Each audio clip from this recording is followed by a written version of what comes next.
효창공원 내 길고양이 급식소를 두고 먹이를 주어야 한다는 이른바 캣맘들과 이로 인해 공원이 훼손되고 있다며 관련된 물건을 치워야 한다는 주민들의 갈등이 악화되고 있습니다. 용산구청 공원녹지과에 따르면 올해 들어 효창공원 길고양이에 관한 민원이 20건 이상 접수됐다고 밝혔습니다. 관계자는 최근 온라인 커뮤니티와 블로그 이용자들이 구청에 길고양이 밥그릇을 치워달라고 민원을 넣은 것을 인증한 것이 민원 폭증의 시작이었다고 전했습니다. 일부 네티즌들은 고양이를 혐오 표현으로 부르는 게시글까지 올리며 길고양이에 대한 불쾌감을 숨기지 않고 있는 상황입니다. 그런가 하면 공원에 설치된 길고양이 급식시설을 치웠다가 이를 설치했던 캣맘으로부터 재물손괴죄로 형사고소를 당했다고 주장하는 네티즌도 있습니다. 해당 네티즌은 백범 김구선생 등 애국지사 유해가 있는 국가지정문화재 사적 제330호가 이렇게 훼손되고 방치되는 것을 더는 지켜볼 수 없어서 밥그릇을 치웠더니 고소당했다며 억울한 심경을 드러냈습니다. 반면 용산구 길고양이들을 돌보고 있는 캣맘들의 입장은 정반대입니다. 캣맘 중 일부는 우리는 내 돈, 내 시간을 써가며 고양이들을 하나라도 살리려 하는 것이라며 생명 존중성을 들어 적극 반박하고 있습니다.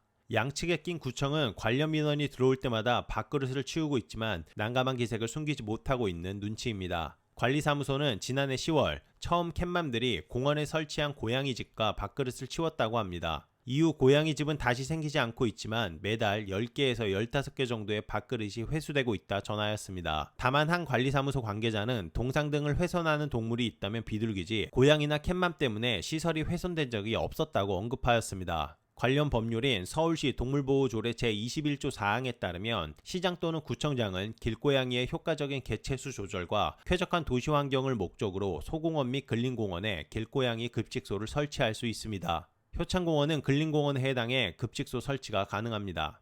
지난달 21일에는 경북 포항시 북구 양학동 통학로에 길고양이 사체를 노끈에 목을 매달아 놓은 잔혹한 길고양이 혐오 범죄가 일어나기도 했습니다. 최근 10년 동안 동물보호법 위반 사례가 해마다 1000% 이상 폭증했으나 정작 구속된 인원은 4명에 그친 것으로 나타났습니다. 전국에서 길고양이의 훼손된 사체가 잇따라 발견되는 등 동물학대가 끊이지 않고 있지만 처벌은 여전히 미미하다는 지적입니다. 국회 행정안전위원회 소속 이은주 정의당 의원실은 2010년 69건과 98건 등 100건 미만에 그쳤던 동물보호법 위반 사건이 매년 늘어나 지난해에는 914건이 발생하였다고 밝혔습니다. 이는 무려 1147%가 증가한 수치로 2010년 78명이었던 피해자도 지난해에는 973명으로 늘어났습니다. 이 의원은 이런 솜방망이 처벌의 배경에는 여전히 초보 수준에 머무르는 경찰의 동물학대 관련 수사 매뉴얼에 있다 지적하였습니다. 관련 수사의 기본인 경찰청 동물학대 사범 수사 매뉴얼이 동물학대 사건의 특성을 전혀 반영하지 못하고 있다는 것입니다. 이 의원은 동물학대 관련 단순 현황이나 법 조항 설명이고 실제 사건 현장에서 활용할 수 있는 내용은 수사시 유의사항 항목에 불과하다 꼬집었습니다. 유의사항 역시 원론적인 내용에 그친다는 설명입니다.